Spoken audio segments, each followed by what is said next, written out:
नमस्कार दोस्तों, आज है 1 अक्टूबर और 1 अक्टूबर 2025 से ये 5 जो नियम हैं वो बदला गया है, जिसके बारे में आपको जानना बिल्कुल ज़रूरी है।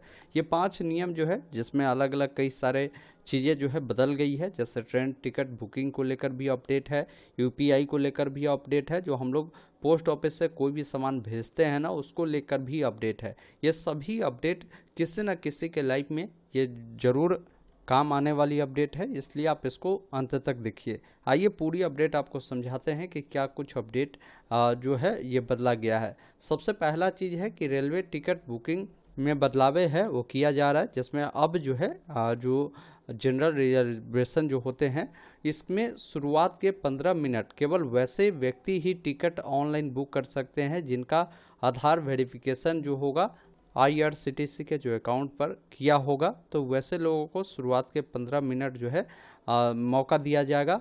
बाकी जो आपके रेलवे के ये काउंटर होते हैं ना, इस पर बुकिंग में यह जो नियम है वो लागू नहीं होने वाला है। तो इसलिए मैं कहूँगा कि जो लोग अभी तक अपना जो है आधार वेरिफिकेशन नहीं किया है तो आप जाइए आज ही आईआरसीटीसी के वेबसाइट पर अपना आधार वेरिफिकेशन को कंप्लीट कर लीजिए।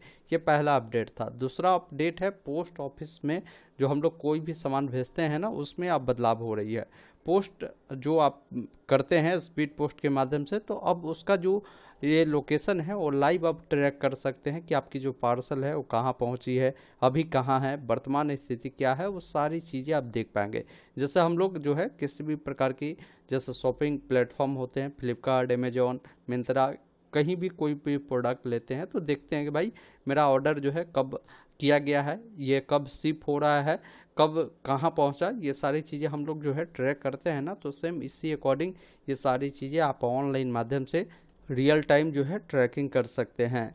इसके अलावा जब आपको कोई भी सामान मिलेगा ना तो अब ओटीपी बेस्ड डिलीवरी होगी, मतलब पहले वेरिफिकेशन कर ली जाएगी कि भाई ये आदमी सही है या नहीं है। कई बार किसी का सामान कोई और आदमी रिसीव कर लेता, बाद में वो कहता है कि हमें मिला ही नहीं।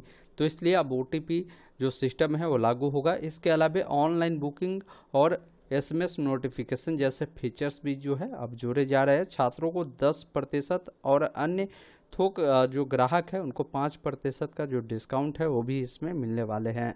इसके अलावा बात की जाए यूपीआई में क्या अपडेट है, तो यूपीआई में जो ट्रांजैक्शन की लिमिट है वो अब बढ़ा दी गई है। पहले क्या हुआ करता था कि हम लोग एक दिन में 1 लाख रुपए तक ही किसी को हम लोग भेज पाते थे, लेकिन अब इसको बढ़ाकर 5 लाख रुपए जो है किया जा रहा है, मतलब एक दिन में 5 लाख रुपए आप भेज सकते हैं।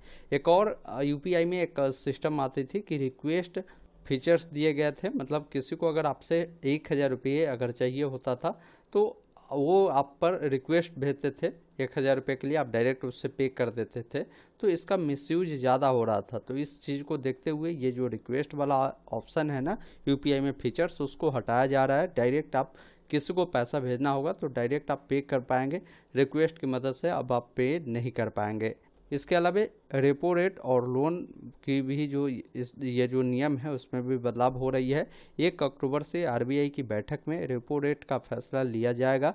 अगर इसमें कटौती होती है तो आपकी ईएमआई घट सकती है। इससे home loan, car loan, personal loan सस्ते हो सकते हैं। तो ये कुछ 5 ऐसे नियम हैं जिसमें बदलावें अक्टूबर महीने से शुरू की जा रही है। उम्मीद करता हूँ आपने जानकारी को समझा होगा। इसमें सबसे बढ़िया अपडेट आपको कौन सा लगा वो भी हमें कमेंट बॉक्स में ज़रूर बताइएगा। धन्यवाद। जय हिंद।